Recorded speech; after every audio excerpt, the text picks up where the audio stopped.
Bonjour chez vous, bienvenue sur Messie Chanel. Aujourd'hui, nous sommes à la deuxième partie du thème La destinée prophétique et nous avons encore l'honneur de recevoir l'apôtre Nyamke Eugène. À tout de suite.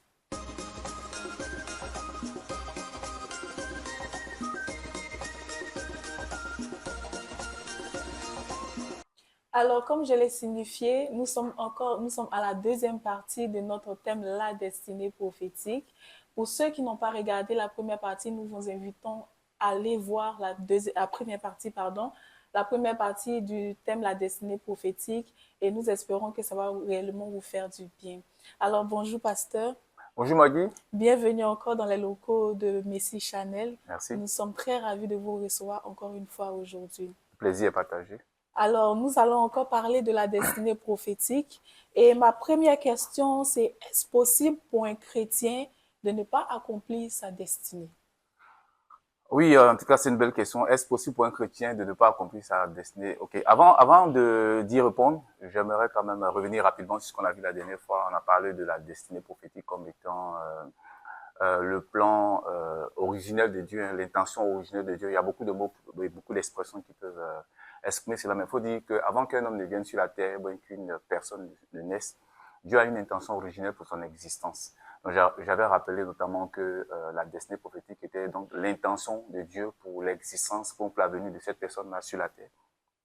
Et que par rapport à cela, c'est impliqué, il y a beaucoup d'implications. Hein. C'est-à-dire que il y a des conditions pour réussir la destinée prophétique. Il faut faut avoir du caractère, faut avoir de la personnalité. C'est pas parce qu'on a une destinée prophétique qu'il faut qu'on attende tout de Dieu. Donc la destinée prophétique ne doit pas s'entendre dans le sens de la fatalité, hein, du fatalisme. C'est-à-dire qu'il y a une implication et de Dieu et de la personne qui est appelée à réaliser cette destinée prophétique. Ce sont des choses qu'on a vues notamment. Puis on a vu aussi que même une fois qu'on a déjà réussi sa destinée, qu'on a accompli ces différentes choses, mais il faut maintenir un certain caractère d'humilité. Je sais que j'avais aussi, je crois, entre autres, parlé de certaines figures de la Bible qu'on connaît, notamment David, qu'on a comparé à Saül. En général, c'est les comparaisons qu'on fait. David qui a ce bon caractère que Dieu veut, et Saül qui, lui, n'est pas très, se conforme pas trop à la parole de Dieu. Donc, il y avait une différence de caractère qui a été favorable dans le cas de David à l'accomplissement de sa destinée prophétique, et puis défavorable dans le cas de Saül, et qui a été rejeté par Dieu. À un moment donné, Dieu, il avait du mal à voir Saül évoluer dans un sens de désobéissance constante de la parole de Dieu, des instructions. Donc, c'est vrai qu'il y a la destinée, mais il y a des paramètres qui tournent autour de la destinée qui font que la destinée prophétique peut réussir. Mais il fallait que globalement, on retienne que la destinée prophétique, c'est cette intention originelle de Dieu pour notre existence. Et donc, et j'insiste pour dire encore que si un homme n'avait pas de destinée sur la terre, Dieu ne le ferait pas.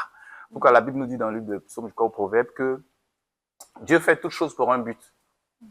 Il a même créé le méchant pour le jour du malheur. Vous voyez un peu là? Donc, c'est pour dire, c'est tellement important, c'est un sujet vraiment pour nous qui est assez important, pas seulement à l'ambassade du Messie, mais dans l'église de Dieu en général, parce que les choses, c'était vraiment très, très important, et d'autant plus important que il est associé à l'existence de l'homme. C'est des questions existentielles, vous comprenez? Donc, un homme qui est sur la terre, qui vit sans destinée, c'est comme un tonneau vide. Hein. Il n'y a rien en lui. Ça n'existe pas, ça. Dieu fait tout pour un but. S'il a même créé le méchant pour le jour du malheur, c'est que tout est prévu, tout est calculé. Même les cheveux. La Bible dit que nos cheveux sont comptés. Donc, Dieu ne fait rien au hasard. Donc, on est là pour accomplir des destinées. On est là pour réaliser des choses. On est là pour plaire à Dieu. Vous comprenez? Et puis, je ne sais pas si je le dis, mais j'en profite pour le redire. Les gens doivent savoir que l'homme, Dieu n'a pas créé l'homme pour l'homme. Vous comprenez? Dieu n'a pas créé l'homme pour l'homme, mais Dieu a créé l'homme pour Dieu lui-même, pour son propre plaisir. Vous êtes d'accord? Donc, c'est pour Dieu. On ne vit pas pour nous, mais on vit pour Dieu. Donc, par rapport à ça, il dit, bon, tiens, moi, je voudrais que Maggie ait cette destinée pour qu'elle accomplisse, je vais lui aider. Il faut que Nyamke ait cette destinée, je vais lui aider par rapport à cela. Bon, donc, c'est un peu ça. Maintenant, là, la question que tu me poses est une question qui est relative à la différence, c'est ça, entre la destinée prophétique et Oui, puis le entre la destin. destinée prophétique et le destin. La différence fondamentale. C'est un sujet qui me plaît beaucoup. C'est vrai que, d'abord, d'entre deux, il faut dire que dans le milieu chrétien, on ne parle pas trop de... C'est déjà ça, une des différences. On ne parle pas... On parle moins de... Sinon, on parle pratiquement pas de destin en tant que tel, parce que destin vient avec des connotations qui sont, disons, en tout cas hors chrétien. C'est pas vraiment des connotations auxquelles nous on est habitués dans le milieu chrétien. Voilà, on parle plutôt de destinée prophétique que je venais tantôt de rappeler, dont je rappelais la définition. Donc nous on parle plutôt de destinée prophétique. Et pourquoi on parle de destinée prophétique et qu'on ne parle pas de destin? Parce que le destin, lui, il est comme un parcours de vie. Un parcours de vie qui est... C'est comme ça que les gens le conçoivent en général, le destin. Comme un parcours de vie qui est comme fixé à l'avance. Vous voyez, non? C'est fixé à l'avance et puis souvent, c'est sans intervention divine. Dieu n'a pas besoin d'intervenir. Ça nous est arrivé. Il y a le sens de cette fatalité. Il fallait que ça nous arrive. Le destin, c'est un peu ça. C'est un peu comme quelque chose qui nous est imposé. Donc, si je veux essayer de trouver quelques caractéristiques au destin, je dirais par exemple que le destin se veut, dans le sens général du terme, le destin se veut impersonnel. C'est-à-dire que ça n'implique pas notre personnalité, nos personnes. Il n'y a pas notre engagement dans ce que nous sommes en train de réaliser. Ça nous tombe là-dessus. C'est ça le destin, ça nous tombe là-dessus. Et puis, un autre point aussi, c'est, bon, je l'ai déjà mentionné, c'est la fatalité. Dans tous les cas, que j'ai essayé de changer les choses ou pas, dans tous les cas, ce qui m'est arrivé allait m'arriver. Okay? C'est ça un peu le destin. Voilà, il y a ça aussi. Et puis bon, dans cette dynamique-là, avec le destin, on le subit. Le destin, ça se subit. Un point trait. Je n'y peux rien, je peux rien changer au destin. Il fallait que ça m'arrive de cette façon, ça m'est arrivé. Et puis bon, on l'accepte tel que cela se présente à nous. C'est un peu ça dans ce concept de destin. Et puis, disons, comme je l'ai dit, c'est indépendamment de Dieu en général, mais surtout de l'homme que le destin se réalise. L'homme n'a pas à changer quoi que ce soit, tout ça. Mais pour les questions de destinée prophétique, c'est différent. La destinée prophétique, c'est vraiment le contraire, c'est l'opposé à tout ça.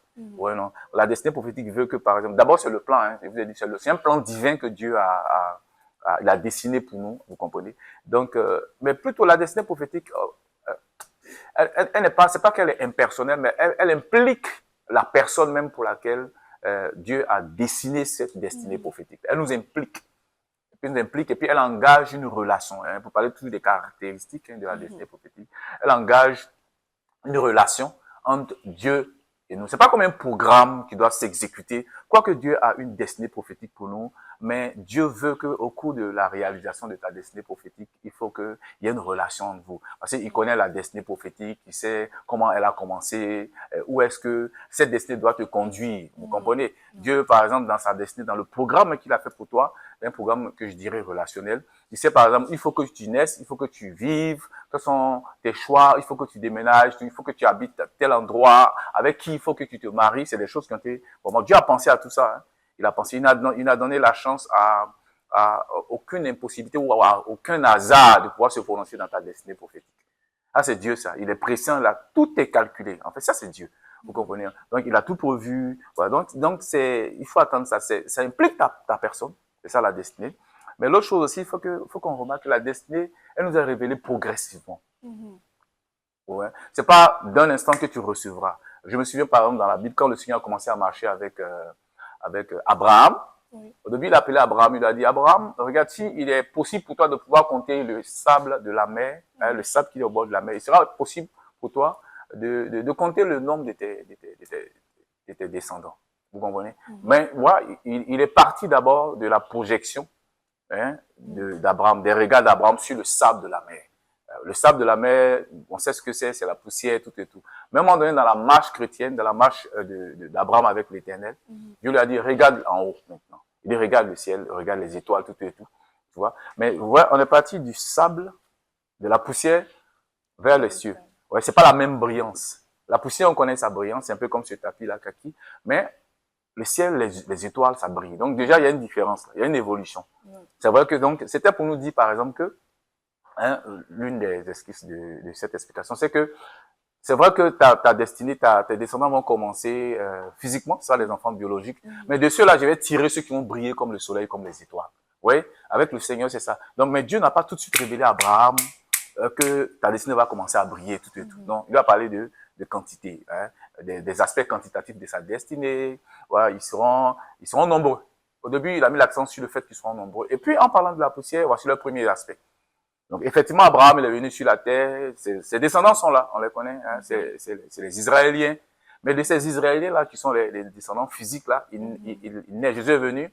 et puis il a suscité, il a fait ressortir de parmi ses descendants, de parmi ses humains, il a fait ressortir, en train de faire ressortir des gens qui brillent, qui vont briller comme les étoiles, nous les chrétiens, vous comprenez, non? Donc ça fait que ceux qui vont rester sous le premier aspect de la projection de la descendance d'Abraham sur cette terre, eux, c'est la première phase. C'est pas de ça que Dieu a besoin. Dieu a besoin que ceux qui entrent au ciel brillent comme Dieu, brillent comme tout ce qui se passe au ciel. Voilà, c'est une progression.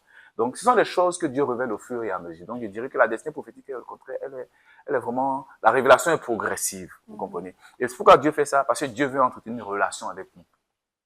Il marche avec nous au cours de cette relation. Il dit, tiens, jusque-là, je t'avais montré un certain aspect de la destinée prophétique. Maintenant, je vais t'ouvrir une autre lucane de ta destinée prophétique. C'est dans une relation. N'oubliez pas que quand Dieu a fait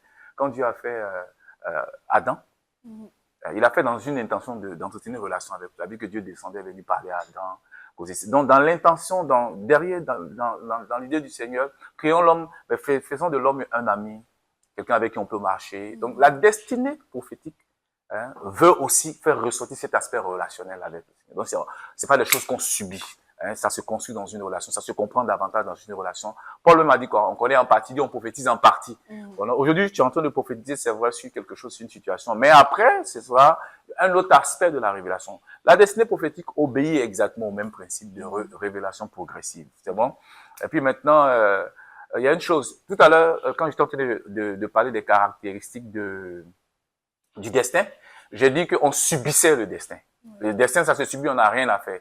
Mais la destinée prophétique, c'est différent avec la destinée prophétique. C'est-à-dire que le succès d'une destinée prophétique, il est conditionnel à l'obéissance de l'homme. Donc, pour que ta destinée puisse réussir, il faut que tu obéisses à Dieu. L'homme doit être obéissant à Dieu dans la dynamique, dans la marche vers le succès de sa destinée. Regardez, je prends le cas de Jésus. Jésus, il est venu, c'est vrai qu'il est 100% homme, 100% Dieu aussi. Et rappelons que ce que le Seigneur a fait sur la terre, de mourir pour nous à la croix, pour sauver l'humanité, cette dimension, cette chose-là, cette belle mission, il a réalisé cette mission-là en tant qu'un être humain. Donc, c'est en tant qu'un être humain qu'il a marché et qu'il a accompli la destinée. Donc, c'est-à-dire, en tant qu'un être humain, ce que Dieu attend de lui, c'est une obéissance totale, sans condition, une obéissance parfaite à toutes les instructions de Dieu qui concernaient cette destinée-là. Vous comprenez, non? Donc, il a fait quoi? Il a marché, il est né d'abord, et le Seigneur a voulu qu'il puisse passer le Père a voulu qu'il puisse passer dans une famille d'hommes normaux. Donc, il avait une mère terrestre, il avait un père terrestre, son père adoptif, il a grandi, il a su ce que c'était. Comme nous, il a appris à obéir à ses parents. Mais en plus, la Bible dit que bien qu'étant fils, c'est les souffrances que Jésus a connues qu'il a appris l'obéissance. Donc, il a appris l'obéissance. Vous voyez, non? Donc, ça, c'est différent du destin où on subit. Là, on a besoin d'une obéissance conditionnelle, d'un succès qui est conditionné à l'obéissance à Dieu, celui qui est le dessinateur, l'architecte principal de notre destinée prophétique. Vous comprenez? Ah, c'est un caractère très important. Et puis, la destinée prophétique a une dynamique spirituelle. Vous voyez, c'est pas quelque chose qui est faussement physique. Je veux dire, elle naît, puisque c'est Dieu qui conçoit la destinée prophétique. Donc, la destinée prophétique naît depuis le cœur profond de Dieu. Donc, il a une intention pour nous, voilà, quelque chose du sang. Donc, c'est un peu ça, les grandes différences, ouais, non, de la destinée prophétique. Mais je dirais encore, si vous voulez encore, pour faire juste une comparaison pour essayer de résumer un peu rapidement. Donc, de par les origines déjà, voilà, la destinée prophétique, c'est quelque chose les gens disent, pendant que les gens disent, par exemple, que pour le destin, c'est hasardeux, ça ressemble à de la fatalité, c'est hasardeux. Mais la destinée prophétique, c'est pas hasardeux, c'est un plan conçu. Ça vient de Dieu, de par l'origine. Donc, pendant qu'on parle de destin, qui est hasardeux, qui ressemble à quelque chose de fataliste, qui nous tombe sur soi, mais la destinée prophétique, c'est quelque chose auquel Dieu s'est assis, pour lequel il s'est assis, il a pensé, il a conçu quelque chose. Donc, l'origine, la destinée prophétique, c'est Dieu. C'est bon? Maintenant, l'autre chose que je voulais qu'on regarde, c'est le rôle des intervenants. D'accord. Vous voyez? On a dit que comment on appelle ça, pour le destin, on subit. Il n'y a pas vraiment d'interaction entre deux personnes, tout. La destinée prophétique, c'est pas ça. J'ai dit tout à l'heure, c'est relationnel. Donc, Dieu intervient, il connaît le plan. Il a dit en Jérémie 29, 11. Je dis, je connais le plan que j'ai formulé pour vous. C'est un plan de quoi? De paix, pour vous donner un avenir, de l'espérance. Donc, Dieu intervient, il sait où on s'en va, il connaît les étapes de l'accomplissement de la destinée. Ce sont des choses que Dieu fait. L'homme aussi doit intervenir. Il y a une relation. Il intervient dans l'obéissance. Il doit chercher à comprendre sa destinée. C'est vrai que, c'est vrai, il y a cet engouement de chercher à comprendre nos destinées. Quand on entend la destinée prophétique, les gens veulent savoir ce que Dieu a pour eux. C'est bon. Mais la destinée prophétique implique un travail, implique un sens de responsabilité, implique une organisation. Amen. Une organisation de vie. À cause de ta destinée, il y a des choses que tu ne dois pas faire. Il y a des gens dont il faut que tu te sépares. Ouais, donc ça, c'est l'implication. Vous comprenez? Donc ça, c'est par rapport aux différents rôles. Maintenant, dans la dynamique, je vous ai dit, c'est des interactions. L'autre, on subit carrément, pour ce qui concerne le destin. La destinée prophétique, on ne subit pas. Ça se négocie. Dieu peut te demander de faire une chose. Je me souviens qu'à un moment donné, dans Ézéchiel, je crois que c'est avec le prophète, le Seigneur lui a demandé de faire cuire des aliments sur des excréments, quelque chose de ce genre. Et puis il a dit au Seigneur, ouais, il a été capable, il a dit, non, moi, j'ai jamais touché à ce genre de choses. Ça, c'est des impurs, selon la loi. J'ai dit, ok, donc, je vais alléger un peu les choses. C'est Dieu qui a dit ça. Il a allégé. Donc, ouais, il y a une cause. On parle. Dieu a dit, venez, plaidons. Si vos péchés sont rouges comme le karmas, ils deviendront blancs. Ouais, un peu, non? Donc, dans une destinée prophétique, il y a le relationnel, il y a l'engagement personnel mutuel, voilà. Mais le destin, c'est pas ça. C'est vraiment, c'est carré, on subit, et puis on va devant. Donc, c'est pour ça que les chrétiens préfèrent plus parler de destinée prophétique que de destin. C'est bon? Merci beaucoup, pasteur. Alors, ça m'amène à poser une autre question. On dit très souvent qu'il y a des hommes de Dieu qui sont appelés à être apôtres, à d'autres sont appelés à être évangélistes et tout ça. Mais on dirait que c'est pas tout le monde qui est appelé à être pasteur. Et dans ce cas-là, est-ce que la destinée égale mission ou il y a une différence entre les deux? Oh, c'est une belle question. Est-ce que la destinée est une mission, une différence? Je dirais que la destinée, bon, la mission est l'intention finale de la destinée. Ouais, c'est ce que je veux dire. La mission, elle est impliquée dans la destinée. Vous n'avez pas de mission. Dieu vous donne d'abord une destinée, son intention, et puis la destinée vient avec un plan prédestiné, qui va vous aider à accomplir cela. Maintenant, la mission, c'est vraiment la raison d'être de la destinée prophétique. C'est la raison d'être. Regardez, Jean-Baptiste était prophète, Jésus était prophète, Daniel était prophète, mais ils n'avaient pas la même mission. Leur destinée, Jésus était plus qu'un prophète, mais c'est pas à titre de comparaison. Mais il n'avait pas la même mission. Jean-Baptiste avait sa mission de préparer le chemin dans les cœurs des hommes à la venue du Seigneur dans nos cœurs. Élie avait sa mission à lui, de réconcilier les cœurs, un peu comme Jean-Baptiste aussi, de réconcilier les cœurs des pères avec leurs parents, leurs fils et les cœurs des fils avec leur père. Ça, c'est une mission. Vous voyez un peu, non? Daniel avait sa mission à lui. Il avait sa destinée prophétique. Il était prophète, Daniel était prophète. Il avait sa mission. Abraham était prophète aussi. Mais il avait sa mission. Sa mission, c'était d'être le père géniteur, le père de la foi qui allait venir ouvrir la voie, les vannes de la foi pour que nous puissions venir. Et puis, celui par lequel Dieu allait faire cette nation-là. Vous comprenez, dans cette nation qu'aujourd'hui, à laquelle nous prenons part aujourd'hui. Donc, vous voyez, on peut avoir beaucoup. Donc, ces personnes sont destinées à être prophètes. Ça fait partie des choses que Dieu avait prédestinées avant leur existence. Mais toutes ces personnes n'avaient pas la même mission. Jésus, il avait cette mission de venir sauver son peuple. Il dit, tu l'appelleras Jésus car c'est lui qui sauvera son peuple. Jean-Baptiste devait préparer le cœur des gens avant que le Seigneur arrive. Voilà. Donc, la mission et la destinée prophétique, c'est pas les mêmes choses. Mais ce qu'on peut dire, la mission est incluse dans la destinée prophétique. Et la mission, c'est l'intention, c'est le but final. Voilà. Donc, vous pouvez avoir marché sur la terre en tant qu'un prophète, mais vous pouvez ne pas avoir rempli votre mission. Donc, si Jésus, c'est vrai, Jésus a marché comme un prophète, Dieu a parlé par lui, il a eu des ainsi par l'Éternel, je dirais, en général, lui disait pas ainsi par l'Éternel, il disait, en vérité, je vous le dis, il a exercé sa mission de prophète. Sa destinée pour de prophétique de prophète, il a marché dans ses voies de prophète, tout ça. Sinon, il était aussi apôtre, évangéliste, ça on le sait. Mais je veux dire, sa mission à lui, en tant que soit apôtre, soit prophète, ou tout ce que vous voulez, de mourir. S'il n'était pas mort pour les humains, il avait raté sa mission. Donc, pour être prophète, pour être docteur, pour être évangéliste, peu importe, mais si vous n'avez pas, vous pouvez être un homme de Dieu, vous pouvez être un chef d'entreprise, mais vous avez une mission. Peut-être votre mission à vous, c'était d'éclairer les gens pendant la nuit, donc d'être capable de faire la lumière pour qu'on sorte. Donc, l'électricité. Donc, tu pourrais être un chef d'entreprise, mais qui opère dans le domaine de l'électricité, ou non, qui a une mission dans le domaine de l'électricité. Vous pouvez être un autre chef d'entreprise aussi, qui opère dans le secteur de la poissonnerie. Peut-être vous devez nourrir une bonne partie du monde entier avec votre entreprise. Vous comprenez? Mais vous avez une mission qui est différente. Donc, je dirais que la destinée prophétique, c'est vraiment tout ce qui tout ce qui est en rapport avec le plan prédestiné de Dieu pour toi, tout ce qui existait avant que tu ne viennes sur la terre. Mais la mission, c'est ce pourquoi Dieu t'a fait cela. C'est le but final, c'est ce qu'il faut forcément réaliser dans ta destinée prophétique, sans lequel tu es venu sur la terre, comme l'Ecclésiaste le dit, tu as parcouru le monde, tu as eu 100 fils, tu as réussi, tu as eu tous les bâtiments, buildings, toutes les propriétés de tout ce que tu veux, mais finalement, tu as raté ta vie. Comprenons. Donc, c'est un peu ça la mission. La mission, il ne faut pas la rater. Gloire à Dieu. Amen. Donc, voilà. Amen. Merci beaucoup, pasteur. Alors, j'ai une autre question qui est rattachée plus ou moins à la première question. Okay. Le fait de ne pas réussir sa destinée prophétique, est-ce qu'il y a un impact par rapport à nos proches, à notre entourage? Est-ce qu'il y a un impact de ça, de ne pas réussir sa destinée par rapport à nos proches? Oh, une excellente question. Moi, j'aime une excellente question. Je prends le cas rapidement de Jésus. Ouais, Jésus était venu pour remplir une mission. Sa mission, tout à l'heure, j'en parlais. Sa mission, c'était de mourir pour les humains. S'il avait raté sa destinée prophétique, on serait tous sans avenir. Quand on dit sans éternité, on serait tous perdus. Pourquoi? Parce que notre destinée à nous, nos vies à nous, étaient rattachées à sa destinée. Ouais. Donc, vous ne vivez pas, toi et moi, nous ne vivons pas pour nous seuls. On vit au moins pour nos descendants. Mais Dieu nous a suscité aussi pour des personnes qui sont tout autour.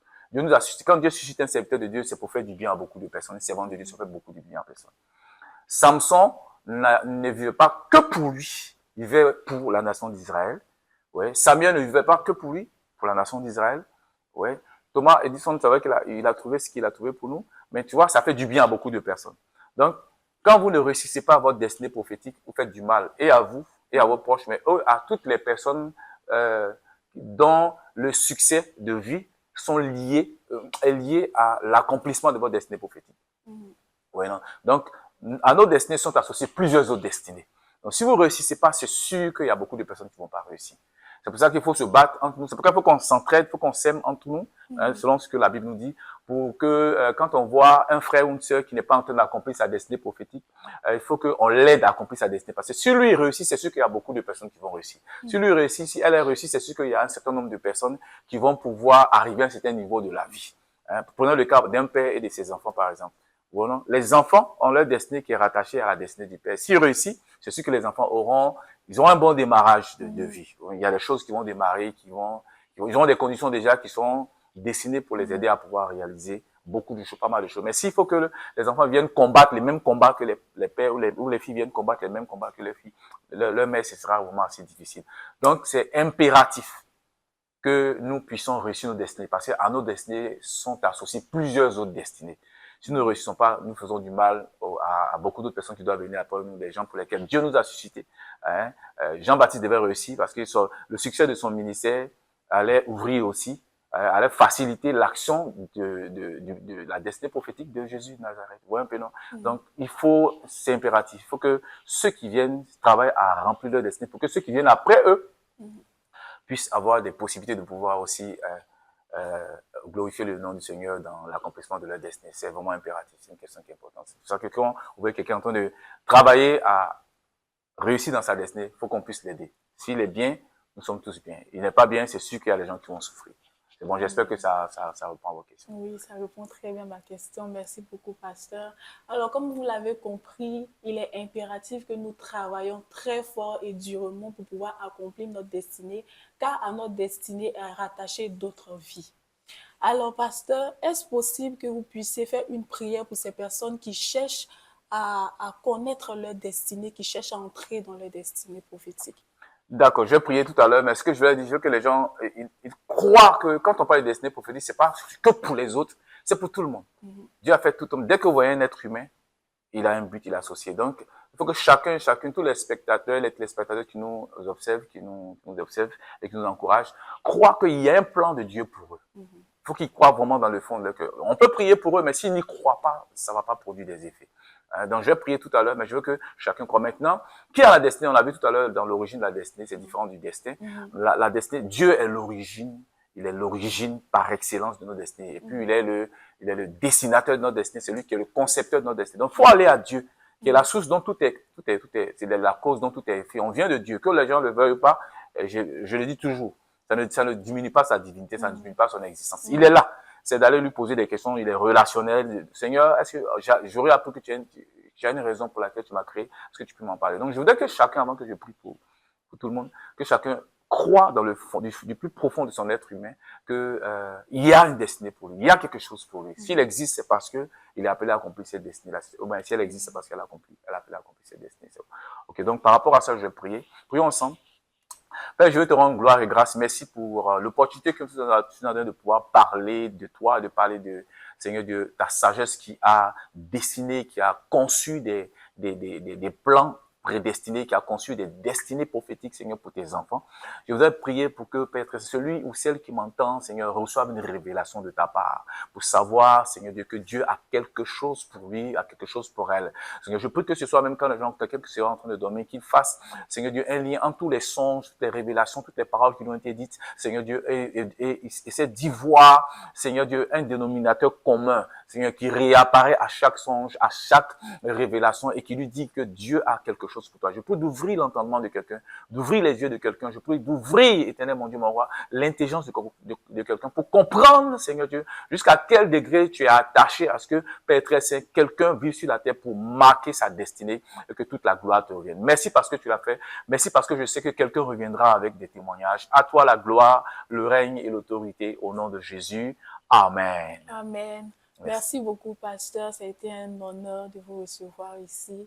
Vous nous avez fait énormément du bien par vos paroles et autres. Merci, bien-aimés, d'avoir suivi entièrement la vidéo, ce podcast. Et nous espérons que cela vous a fait énormément du bien. Et nous vous retrouvons encore dans une prochaine vidéo. Que le Seigneur vous bénisse abondamment. Shalom. Amen.